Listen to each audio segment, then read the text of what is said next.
రాష్ట్రానికి 3 రాజధానులు మంచిదా లేదా ఒక రాజధానినే అభివృద్ధి చేసుకోవడం మంచిదా? చెప్పండి పెద్దనా. మీ పేరు? సంజయ్ రెడ్డి. ఏ ఊరు? ఈ ఊరే ఇంజమూరు. చెప్పండి. ఒకటే రాజధాని ఉండాలి. ప్రపంచం మొత్తం ఒకటే రాజధాని ఉండేది. ఏ రాష్ట్రానికైనా, ఏ ఊరు జిల్లాకైనా, ఎక్కడైనా. ఇది కూడా అంతే. 3 రాజధానులు 3 పిల్లలు ఉన్నట్టే. 3 రాజధానులు ఇన్ని ఉత్తమ మాటలే. అభివృద్ధి చెందేది కాదు, పాడు కాదు. ఒక రాజధాని అభివృద్ధి చేసుకుని చాలు. రాజధాని అవసరమే.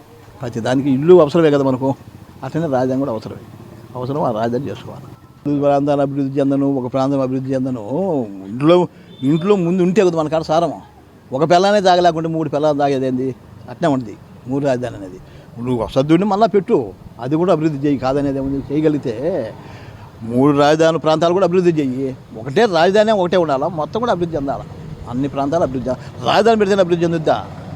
అభివృద్ధి చెందుద్దా? రాజధాని పెడతానే ఏం కాదు. అభివృద్ధి చేస్తేనే అభివృద్ధి, పెడతానే కాదు. అభివృద్ధి అనేది మనం పెడతానే కాదు, అంతలాగా అభివృద్ధి చెందాలా.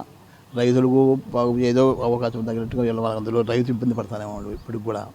ఏదైనా అవకాశం ఉంటే చేయాలి. కానీ మనం చిల్లరిచ్చి ఓట్లు వేపించుకుందాం అనుకునేది కూడా కరెక్ట్ కాదు.